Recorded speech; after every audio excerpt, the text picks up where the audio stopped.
بسم بسم الله الله والحمد والحمد لله لله والصلاة والسلام على والسلام رسول على الله. رسول الله. السلام عليكم السلام ورحمة الله وبركاته. السلام علينا وعلى عباد الله الصالحين، أخواتي أحبابي في الله.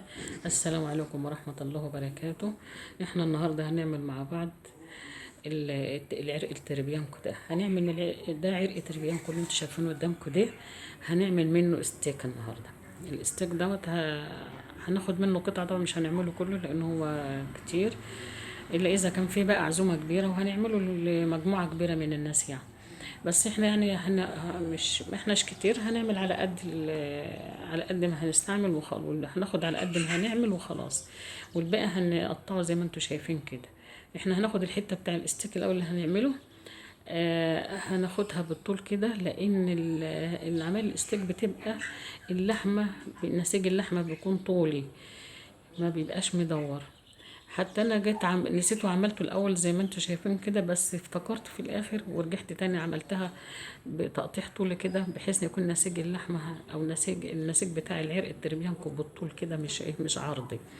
المهم، زي ما انتوا شايفين زي ما انتوا شايفين كده بنقطعه بالطول كده. والحته ديت ان شاء الله هنعملها 4 قطع، هنقطعها 4 قطع زي ما انتوا شايفين كده. العرق جاي بدهونه عادي، ساعات الجزار بينضفه او ساعات بيسيبوه، يعني بيبقى ده تبع الظروف يعني. فهو جايبه بدهونه. المفروض ان احنا اللي بتعمله الستيك بتخلي الحته، بتاخد الحته اللي فيها الدهون، لان هي بتدي تيست وبتدي طعم حلو قوي قوي في للحمه اللي هي الستيك دي، لان الدهون دي بتدي ريحه وطعم جميل على فكره.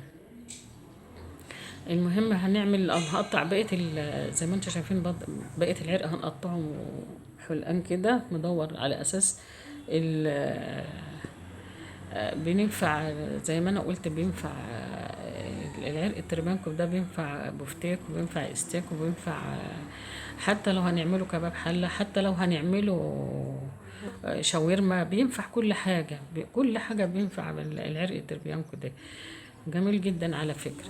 فاحنا هنعمل منه بقى اللي خدنا منه الحتتين اللي هنعملهم استيك، وبعدين اللي بقى هنقطعه قطع مدورة زي ما انتم شايفينها كده. هنعملها قطع كل عدد الافراد، وبنعمله في اكياس وبنفرزه وبنشيله في الفريزر. اللي انتوا شايفين انا كل شويه بنشفه لانه كان بات على رف التلاجة. فبيسرد ميه طبعا لما بيبات في التلاجة مش في الفريزر. وطبعا مش هينفع نحطه في الفريزر هو سليم كده، لازم نقطعه وناخد ونعمله بقى نقطعه اجزاء، كل جزء اللي احنا هنعمله، هنعمل بفتيك، هنعمل شاورما، هنعمل كل ما كل كيس انت بتقطعيه، بتعبيه على اساس انت هتعمليه ايه، بحيث انت هتستعملي الكيس هتجيبيه وخلاص، والباقي محطوط في الفريزر. ال4 قطع اللي احنا عملناهم استيك اللي انا قطعتهم قدامكم دولت، حطيتهم في كيس زي ما انتم شايفين كده، وبيتهم وحطيت عليهم تتبيله. التتبيله ديت عباره عن خل، كوبايه خل، ربع كوبايه ليمون، وزيت زيتون، وجميع البهارات اللي عندك، وفلفل مطحون، فلفل وشطه اللي هي هريسه، و... وجميع البهارات حطيتهم طبعا مع شويه ميه، وحطيتهم على في قلب الكيس، وقمت حطهم تحت الرف. شايفين البتاع بيدخن ازاي؟ تحت الرف اللي تحت التلاجة بالظبط. طبعا انا شلتهم نشفتهم اهمت من التتبيله، وسخنت الزيت قوي قوي زي ما انتم شايفين، كنت شايفينه بيدخن اهوت. وحطيت عليه وحطيت القطع اللحمه بتاعتنا عليه. طبعا احنا هنتنينا نقلب في القطع اللحمه ديت لحد ما تاخد اللون الذهبي بتاعنا. بس يعني تاخد لها حوالي 5 دقايق، يعني مش 3 دقايق ولا حاجه، تاخد لها 5 دقايق. 5 دقايق فاكتر، ممكن اكتر كمان يعني. ما فيش ميه اهوت، ما فيش اي ميه، طهيات كلها زي ما انتم شايفين. كنت حاطه سمنه على زيت، علشان تديها القرمشه ديت، لان الزيت بينشف، بيديها القرمشه شويه سنه كده، ما تبقاش لينه، مش وفعلا طلعت ما شاء الله، الله اكبر جميل. هنتنينا طبعا، هنسيبها لما تاخد وش اللي هنقلب فيها، لما تاخد اللون الذهبي اللي احنا عايزينه، او تدينا التست اللي احنا عايزينه اهو يعني. هنسيبها زي ما انتوا شايفين لحد ما تاخد اللون بتاعها ادي اللي خدت لون من الناحيه ديت. هنقلبها طبعا على الناحيه التانية عشان تاخد اللون التاني. عشان تاخد هنتنينا نقلب فيها زي ما انتوا شايفين كده بقى لحد ما ايه، ما تاخد اللون الذهبي او تاخد الوضع اللي احنا عايزينه.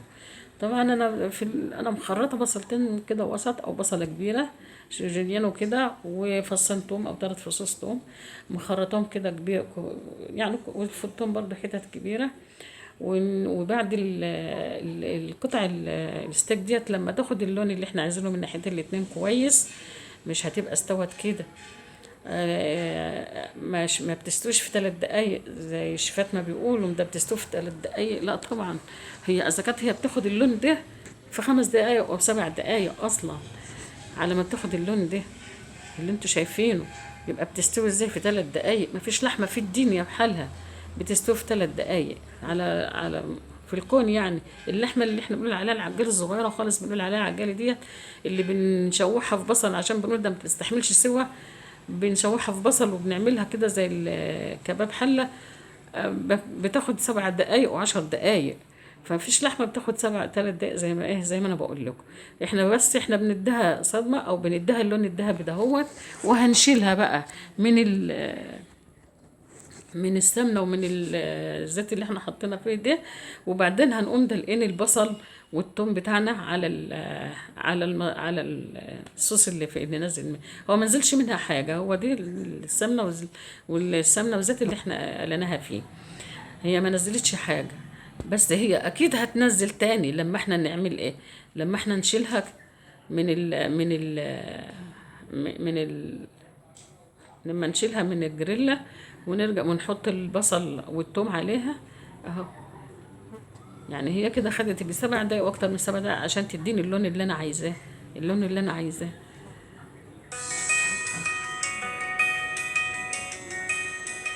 زي ما انتوا شايفين كده، حتى هنسيبها لما تاخد اللون اللي انتوا شايفين كده. هنشيله بقى من الجريلا ونحطه في طبق. وبعدين ايه، اللي احنا طبعا مجهزين البصل اللي زي ما انا قلت لكم ده، عاملينه جوليان ومجهزينه ومقطعينه، لان انا ماسكه بايد انا بصور بايد، معلش التصوير مش قد كده برضو، لو بصور بايد وبشتغل بايد واحده. فانا هحط البصل كده زي ما انتم شايفين اهوت، زي ما انا قلت لكم، وزي ما قلت لكم السوا هيبتدي بقى. هو كده احنا ادينا لها اللون او ادينا لها الصدمه اللي هي المفروض تبقى شكلها او هتبقى تستوي عليها، هتستوي على اللون ده وعلى الشكل ده. وبعدين بقى هنسيبها تستوي، لان اللحمه ما استوتش بتعمل امراض اصلا، لازم تستوي تاخد حقها في السوا جدا جدا جدا. وبعدين انا ما حطيت لهاش صوص صويا، ما بحطش صوص صويا يا جماعه في اي حاجه. انا كنت بجيبه كتير الاول وبحطه، لقيته مش كويس، ما هوش كويس على وخصوصا اللي عنده صبيان او اللي عنده اولاد. حطيتها على البصل اهوت، رجعتها تاني زي ما انتم شايفين على البصل اهوت القطع تاني، وهغطيها. هتاخد مني من ساعة الا ربع ساعة كمان سوا، بس على نار هادية جدا جدا، النار هادية فوق ما تتخيل. هي كده كده فعلا هتنزل مية منها، ولما تنزل المية منها هترجع تشربها تاني. هنسيبها بقى لحد ما تكرمل البصل البصل ده يكرمل تحتها وتستوي زي ما انتم شايفين. هنغطيها طبعا وهنحطها على نار هاديه قوي قوي بحيث تستوي اهو. هنسيبها بقى ونغطيها لحد ما تستوي كده. هنسيبها بقى على نار هاديه قوي لحد سيبناها على نار هاديه، خدت ساعه الا ربع اهي. وزي ما انتم شايفين القطعه زي ما انتم شايفينها، البصل مكرمل تحتها اهوت، او الحاجات اللي هي برضو نزلت منها. وزي ما انتم شايفين شايفين منظر اللحمه دي استوت مستويه، ما هيش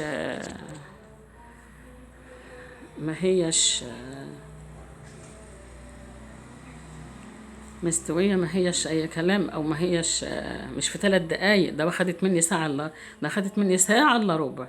بعد ما خدت ال10 دقايق اللي ادت لها الشكل الخارجي اللي شايفينه ده. شايفين قلبها من جوه عامل ازاي، لونها بامبا جميل اهوت، ومستوي 100%، مستوي 100%. فبقول لاحبابي اللي هم لسه صغيرين اللي بيتعلموا، انا بوجه كلامي لهم عامه، لان دولت لسه صغيرين بيتعلموا، يعني عاشوا عمرهم كله في التعليم، ما دخلوش مطبخ يمكن مره ولا اتنين في عمرهم. فبنديهم العلام الصح علشان ما يدعوش علينا، وعلشان يعملوا الحاجه الصح اللي هي تنفع تنفعهم وتنفع بيتهم. وبدعي ربنا ان يكون فيه ان القناه دي بقى فيها النفع للناس، مش مجرد ان انت بتعمل حاجه او بتقول كلام وخلاص مدروس وخلاص. ده الكلام ده مش مدروس، مش او انت بتدرسه درسه صح، او بتقوله قوله صح علشان اللي بيتعلم يتعلم صح ويدعي لك ويدعي لنا، مش يدعي علينا ويجي الحاجه ما تستويش او الحاجه تطلع مش زي ما انت بتقول وترجع الناس تدعي علينا. ربنا يكفينا شر دعاء الناس يا رب، ويجعل في واحنا اولا واخيرا النفع للناس اهم من المشاهدات واهم من الفلوس طبعا اكيد. لان النفع ده حاجه، يعني حاجه جميله جدا وحاجه مفيده جدا جدا للإنسان أصلا. يعني حسنات جارية، حسنات جارية بتجيلك وانت نايم لما بتعمل حاجة والناس تستفاد منها أو تعمل منها وتكون صح والناس تدعي لك. ماشي يا حبيبي، دي المكرونة اللي أنا عملتها قبل كده الفيديو اللي فات، اللي هي المكرونة اللي هي بالخضار والوايت صوص. قلت لكم أنا كنت عاملة معاها اللحمة الاستيك طبعا، عشان كده ما عملتش معاها صدور فراخ. وأنا قلت لكم اللي عنده صدور فراخ يعملها فيها ويقلبها عليها. بس انا ما عملتهاش بصدور عشان كنت انا عامله اللحمه الاستيك دهيت وبتتاكل معاها عادي جدا، وطبق جميل جدا وسهل وبسيط. وربنا يجعل لنا النفع، يجعل الناس النفع في هذه القناه وينفع بها جميع العباد يا رب. و...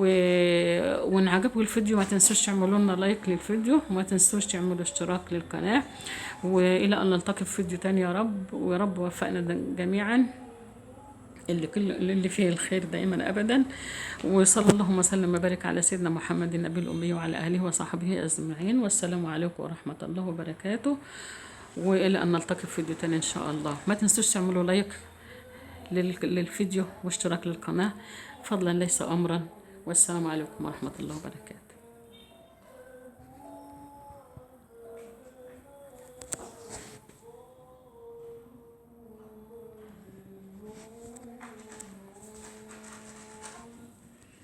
سبحان الله والحمد لله ولا إله إلا الله والله أكبر ولا حول ولا قوة إلا بالله العزيز الحكيم. ما تنسوش لا تنسوا ذكر الله. نبدأ كلامنا بذكر الله ونختم كلامنا بذكر الله. سبحانك اللهم وبحمدك أشهد أن لا إله إلا أنت أستغفرك وأتوب إليك. آمين يا رب العالمين. اللهم وفق الجميع، اللهم اجعل فيها النفع يا رب لنا ولجميع العباد. آمين يا رب العالمين.